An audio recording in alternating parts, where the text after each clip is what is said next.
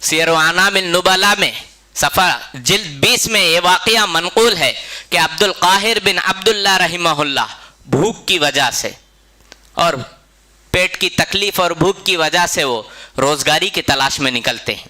ایک شخص کے پاس جاتے ہیں اور کام طلب کرتے ہیں کہ مجھے کام چاہیے, مجھے روزگاری چاہیے, میں تکلیف میں ہوں. تو وہ شخص کہتا ہے اچھا ٹھیک ہے, تمہیں روزگاری چاہیے, بتاؤ, اپنے ہاتھ آگے کرو. تو وہ اپنے ہاتھ آگے کرتے ہیں. جیسے ہی ہاتھوں کو یہ دیکھتے ہیں تو کہتے ہیں ہذہ الید لا تصلح الا للقلم. ارے یہ ہاتھ تو قلم کے لیے بھلے معلوم ہوتے ہیں, لکھنے کے لیے بھلے معلوم ہوتے ہیں. تو وہ کہتے ہیں عبد القاہر بن عبداللہ رحمہ اللہ کہ ان کا اس شخص کا یہ جملہ میرے دل میں بیٹھ گیا اور علم حدیث کی محبت میرے دل میں پیدا کیا. چنانچہ اس کے بعد دنیا نے دیکھا کہ نہ صرف وہ علم حدیث بلکہ علم فقہ, اصول تفسیر, سب میں انہوں نے بے شمار کارنامے انجام دیے ہیں. امام ذہبی رحمہ اللہ کو کون نہیں جانتا. جب وہ ابھی مکتب میں تھے تو ان کے استاذ امام برزاری رحمہ اللہ نے ان کی رائٹنگ کو دیکھ کر کہا تھا خطک یشبہ خط المحدثین. ارے تمہاری رائٹنگ تو محدثین کی رائٹنگ کی طرح معلوم ہوتی ہے, ارے تمہارا خط تو محدثین کی جیسا معلوم ہوتا ہے. تو وہ کہتے ہیں امام ذہبی رحمہ اللہ علم حدیث سے محبت اور شغف کا میرے لیے جو ارادہ ہوا اور میرے لیے جو ٹرننگ پوائنٹ ثابت ہوا وہ امام برزاری رحمہ اللہ کا یہی جملہ تھا خط کا یشبہ خط المحدثین, کہ تمہاری رائٹنگ تو محدثین کی رائٹنگ کی طرح معلوم ہوتی ہے. السیر و اعلام النبلاء, بڑے بڑے لوگ اس کو اپنے مطالعے میں رکھتے ہیں کہ 30 پر 2 جلدوں پر مشتمل ہے, جس میں انہوں نے شخصیات اور جو حدیث کے شخصیات ہیں, روات ہیں, صحابہ, تابعین, بے شمار شخصیات کو انہوں نے اس کتاب میں جمع کیا ہے. الدرر الکامنہ جلد 4 370 پر 6 میں یہ واقعہ منقول ہے.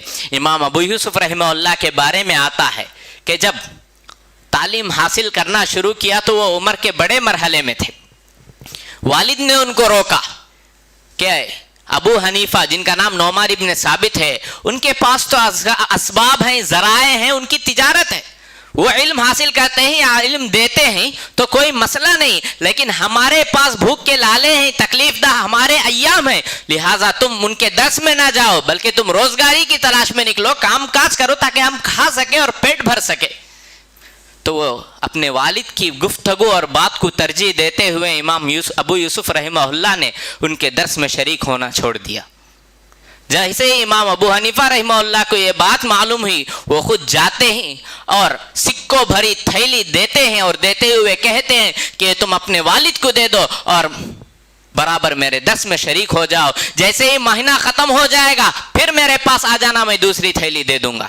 اسی کا نتیجہ کہ جیسے ہی ہارون رشید کے زمانے میں چیف جسٹس کا جو عہدہ تھا وہ قاضی ابو یوسف انہی کے نام سے مشہور ہے کہ یہی تھے جو چیف جسٹس اور چیف قاضی کہلائے تھے. امام احمد بن حنبل رحمہ اللہ ان کے بارے میں کہتے ہیں کہ جب کبھی میں کوئی حدیث لکھتا اس کی املا کے لیے پہلے امام ابو یوسف رحمہ اللہ کا رخ کیا کرتا تھا.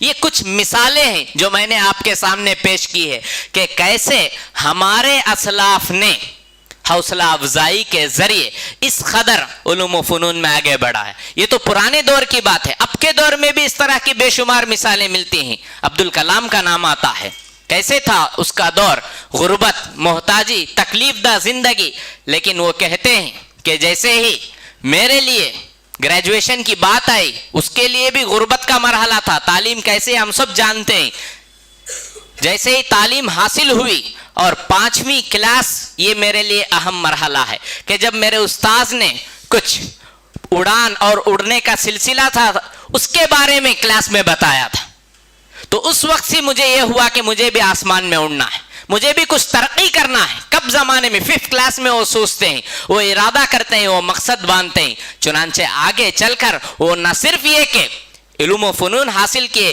بلکہ ایک بے شمار اور بہترین سائنٹسٹ کے نام سے دنیا آج بھی انہیں جانتے ہیں. بھارت رتنا, پدم بھوشن, نہ جانے کتنے اعزازات اور پریزیڈنٹ آف انڈیا تک کہلائے تھے. معمولی نتیجہ 5th کلاس میں ان کے استاذ کے جملے اور ان کے استاذ کی طرف سے جو ان کی حوصلہ افزائی تھی یہی چیز ان کے لیے ٹرننگ پوائنٹ بنی ہے. آج ہمارے پاس بھی ایسے افراد بن سکتے ہیں, کمی نہیں ہے ہمارے پاس افراد کی, ہو سکتے ہیں, بن سکتے ہیں, کمی ہے تو جملوں کی. آج ہم کیا کرتے ہیں, پہلے تو تربیت میں سب سے بڑا ہاتھ والدین اور بڑوں کا ہوتا ہے. وہ کیا کرتے ہیں, تربیت کا جب مرحلہ آتا ہے تو وہ خود مصروف نظر آتے ہیں, اور تربیت کے لیے سب سے اہم اور ضروری ذمہ دار چار دیواری کے اندر ایک عورت ہوتی ہے. اس کا جیسے کچھ انتخاب آج ہو رہا ہے, وہ یا تو پیسوں کے نام پر, خوبصورتی کے نام پر اور دوسرے بہت سے اسباب کے نام پر ہوتا ہے, کہ تربیت کے نام پر اگر ہو, تعلیم کے نام پر ابر ہو تو آنے والی نسلوں کی عظیم ذمہ داری ادا ہو سکتی ہے. اسی وجہ سے آپ صلی اللہ علیہ وسلم نے کہا تنکح المرأۃ لاربعین, کہ جو نکاح ہوتا ہے وہ چار چیزوں سے ہوتا ہے, لمالہا ولحسبہا جمالہا ولدینہا فاظفر بذات الدین تربت یداک. 5090 بخاری کی روایت ہے کہ جو نکاحیں آج ہوتی ہیں ان میں چار اسباب ہوتے ہیں. خود آپ صلی اللہ علیہ وسلم نے ذکر کیا, پہلا مال. ہر کوئی یہی چاہتا ہے کہ کچھ مالدار گھرانہ ملو, باپ کی ایک لوٹی بیٹی ملے تو اور اچھا ہے, تاکہ جیسے ہی وفات ہو جائے پورا بینک بیلنس مل جائے. تو پہلا وہ دیکھتے ہیں, مال دیکھتے ہیں, اس کے بعد دیکھتے ہیں حسب نسب, کہ اس کا خاندان کیسا ہے. پھر جب وہ بھی ہو جاتا ہے تو دیکھتے ہیں خوبصورتی کتنی ہے. مفسرین اور محدثین لکھتے ہیں, شارحین حدیث, اگر مال کے سلسلے میں شادی کرے تو اس کے غلام بن جائیں گے, حسب و نسب میں شادی کرے تو اختلافات آپ کے لیے ہیں, اور اسی طرح خوبصورتی میں اگر شادی کریں گے تو آپ اس کی خوبصورتی میں گرفتار ہو جائیں گے, اس کی خوبصورتی کے آپ حوالے ہو جائیں گے. اسی لیے آپ صلی اللہ علیہ وسلم نے کہا لدینہا, کہ تم دین کو ترجیح دو, فاظفر بذات الدین تربت یداک, کہ تم دین کو ترجیح دو, آنے والی نسلیں برابر رہیں گی, تم خوش رہو گے. آج ہم دیکھ سکتے ہیں اور محسوس کر سکتے ہیں کہ کیسے الدنیا متاع وخیر متاع الدنیا المرأۃ الصالحہ, جو آپ صلی اللہ علیہ وسلم نے کہا ہے مسلم کی روایت میں, کہ دنیا کیا ہے, وہ تو بس ساز و سامان کی جگہ ہے, اور سب سے بہترین ساز و سامان وہ ہے نیک عورت کا ہونا. نیک عورت اگر ہے تو نہ صرف یہ کہ گھر, بلکہ گھر کی چار دیواری, آس پاس کے افراد اور آنے والے نسلوں کی حفاظت ہو سکتی ہے. آج آنے والی نسلیں ہم سے چلا کر پکار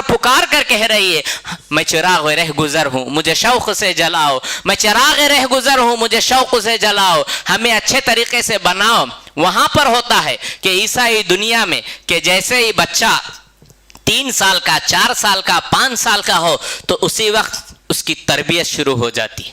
کیسے کرتے ہیں, مختلف کھلونے اس کے سامنے ڈالتے ہیں, انجینئرنگ کے کھلونے, کھیل کود کے کھلونے, رنگوں کے کھلونے, الفابیٹس, چیزیں بنانے کے, توڑنے کے, سب وہ وہاں سے ہی نوٹ کرتے جاتے ہیں, آبزرو کرتے ہیں کہ بچہ کس چیز میں زیادہ ہے, شوقین ہے. وہ دیکھتے ہیں کہ بچہ اگر کھلونوں میں شوقین ہے, کچھ بنا رہا ہے, کچھ گڑا رہا ہے, کچھ گھٹا رہا ہے, تو انجینئرنگ سمجھتے ہیں. حساب و کتاب کے چیزوں میں ہے تو اس میں آگے بڑھاتے ہیں. ایسے ہی چیزوں میں ہے, رنگوں میں ہے, ادھر میں ہے تو ادھر آرٹ کے اس میں آگے بڑھاتے ہیں. ادھر ہماری کیا حالت رہتی ہے, 3-4 سال کا ہو جائے تو ماں یا باپ یہ سمجھتے ہیں کہ اب ہم کو کام کاج ہے, چلو فون اس کے ہاتھ میں تھما دے. اب 3-4 سال کا بچہ آج اسے اسکرال کرنا آتا ہے, یوٹیوب چلانا آتا ہے, انسٹاگرام چلانا آتا ہے. جیسا باپ یہاں پر لے کر بیٹھتا ہے اور دیکھتے جاتا ہے, وہی بازو وہ بھی لے کر اسکرال کرتے جاتا ہے. اب وہ بھی جاہے تو ویڈیو آگے باپ کو بتاتا ہے, دیکھو کتنا فنی ہے, اور ہم بھی دیکھ کر مزے لیتے ہیں, اور وہی چیزیں اس سے اپنانے کو کہتے ہیں. یہ تو کہاں کی بات ہے, تربیت میں ہم برابر ہونا ہے. بچے وہ نہیں سیکھتے جو ہم سکھاتے ہیں, بچے وہ سیکھتے ہیں جو بڑوں کو کرتے ہوئے دیکھتے ہیں. ہم اگر 50 بار حکم دو کہ جاؤ نماز پڑھو, ہم گھر بیٹھے رہو تو 1 بار جائے گا, 2 بار جائے گا, تیسری بار وہ ادھر ادھر گھوم پھر کر کھیل کر واپس آ جائے گا. وہی ہو رہا ہے آج. ہماری نسلوں کی حفاظت وہاں سے ہونا ہے. وہاں ہم کیا کہتے ہیں کہ 4 سال 5 سال, ابھی تو وہ بچہ ہے, تھوڑا بڑا ہونے دو, ابھی تو اس کی عمر ہی کہاں ہے سیکھنے کی, تھوڑا بڑا ہونے دو, سیکھ جائے گا. بڑا ہونے کے بعد درخت پختہ ہوتا ہے, اس کے بعد اس پر ہمارا قابو نہیں رہتا. پھر اس کے بعد واولے, شکوے, شکایتیں, خون کے آنسو کہ میرا بچہ میری بات نہیں سنتا, میرا بچہ میرا خیال نہیں بنتا, میں سمجھتا تھا کہ وہ بڑھاپے کا سہارا بنے گا, وہ تو جوانی میں ہی چھوڑ گیا. آپ بڑھاپے کا سہارا اسی وقت بنا سکتے جب اس کی تربیت برابر ہو. حضرت عمر بن خطاب رضی اللہ عنہ کے زمانے میں ایک شخص آ کر اپنے بیٹے کی شکایت کی کہ میرا بیٹا میرا خیال نہیں رکھ رہا, میرا لحاظ نہیں رکھتا, میرا احترام نہیں کرتا. تو عمر رضی اللہ عنہ نے بلا کر پوچھا کیا ماجرا ہے کہ تم اپنے والد کے ساتھ اس طرح سلوک کرتے ہو. تو اس شخص نے کہا کہ اس شخص نے شادی ایک ایسی عورت سے کی جو بازاری تھی, میرا نام بھی ایک عجیب و غریب رکھا, اور میری تربیت بھی برابر نہیں کی. تو عمر رضی اللہ عنہ نے کہا بھگتو, یہ تمہارے کردار کا نتیجہ ہے, یہ تمہاری تربیت کا نتیجہ ہے. کہ آج ہم دیکھتے ہیں کہ ہماری نوجوان نسل اور آنے والی نسلیں بہت کچھ کر سکتی ہیں، بہت کچھ بن سکتی ہیں، اور عظیم امت کی جو ذمہ داری ہے وہ انہوں کے حوالے ہے۔ نیپولین نے معمولی بات نہیں کہی ہے کہ تم مجھے بہترین مائیں دو، میں تمہیں بہترین نسل دوں گا۔ یہ تو آپ صلی اللہ علیہ وسلم نے کہا کہ عورت کا کردار، عورت کے اخلاق وغیرہ آپ صلی اللہ علیہ وسلم نے کتنے بے شمار احادیث میں ابھارا ہے کہ وہی سے اصل تربیت ہوتی ہے، کہ دودھ پلانے کے مدت سے لے کر آگے بڑھانے تک سب کچھ وہ صرف دودھ نہیں پیتا بلکہ وہ تربیت کو پیتا ہے، اخلاق کو پیتا ہے، کردار کو پیتا ہے، اور بچپن کی عمر میں ان کے اچھے الفاظ کے ذریعے حوصلہ۔ کہ آج ہم کیا کرتے ہیں بچوں کے لیے، جیسے ایگزام وغیرہ آئے تو تم یہ کر نہیں سکتے، تم یہ بن نہیں سکتے، تمہارے سے اسی کی امید تھی، تم اسی لائق ہو، تم سے یہ ہو ہی نہیں سکتا، تم ایگزام لکھ نہیں سکتے، تم اس لائق ہی نہیں ہو، بلکہ جاؤ یہ کام کرو، بلکہ جاؤ وہ کام کرو۔ نتیجہ کیا ہے؟ وہ اسی عمر سے اپنے اندر وہ سمجھ لیتا ہے کہ شاید میں وہ کر نہیں سکتا، شاید میں وہ بن نہیں سکتا، شاید میرے اندر وہ قابلیت اور ایبیلٹی اور صلاحیت نہیں ہے کہ میں وہ ایگزام کریک کر سکوں، میں وہ ایگزام لکھ سکوں۔ ارے امید تو کر کو دیکھو، دنیا تو امید پر قائم ہے، کوشش کرنا ہے بس اچھے الفاظ کے ذریعے، ہمارا انہیں رٹاتا تو نہیں ہے بٹھا کر، بس اچھے الفاظ کے ذریعے ان کا حوصلہ بڑھانا ہے کہ تم یہ کر سکتے ہو، تم یہ بن سکتے ہو، تم سے یہ ہو سکتا ہے، تم اس قابل ہو۔ قوم مذہب سے ہے، مذہب جو نہیں تم بھی نہیں، جذب باہم جو نہیں محفل انجم بھی نہیں۔ ایک دوسرے کی حوصلہ افزائی سے ہی ہم آگے بڑھ سکتے ہیں اور آگے بڑھا سکتے ہیں۔ نتیجہ کیا ہوگا؟ وہ سمجھے گا کچھ نہ کچھ، چلو بھائی میرے والدین کی امیدیں تو مجھ سے جڑی ہوئی ہیں، میں کوشش کر لیتا ہوں، کوشش کرنے میں کیا حرج ہے، وہ کوشش کرے گا۔ تو اسی لیے کہتے ہیں بی انکریجر، کہ تم حوصلہ کرنے والوں بنو۔ The world has plenty of criticize already، کہ دنیا میں بے شمار لوگ ہیں جو تنقید کرنے والے موجود ہیں، بس تم اچھے الفاظ کے ذریعے ان کا حوصلہ افزائی کرو۔ سیرت نبوی کے حوالے سے میں نے واقعات بتائے کہ کیسے آپ صلی اللہ علیہ وسلم نے اچھے الفاظ، اچھے جملوں اور حوصلہ افزائی کے ذریعے صحابہ کرام کی ایک بہترین ٹیم کو تیار کیا۔ اسلاف کے واقعات میں نے آپ کے سامنے پیش کیے۔ اسی طرح ہمارے کردار بھی ہو، ہمارے اخلاق بھی ہو، کہ ہمارے الفاظ کے ذریعے پتہ نہیں کب کس کے دل میں گھر کر جائے، کب اس کے لیے ٹرننگ پوائنٹ ثابت ہو۔ دعا ہے رب العالمین سے کہ اللہ تعالیٰ مجھے اور آپ کو اپنے اخلاق اور کردار کے ذریعے امت مسلمہ کی نسلوں کو تیار کرنے کی توفیق عطا فرمائے، آنے والوں کی نسلوں کی حفاظت کی توفیق عطا فرمائے۔ بارک اللہ لنا ولکم فی الآیات والقرآن والذکر الحکیم، انہ تعالی جواد کریم ملک بر رؤوف ورب حلیم۔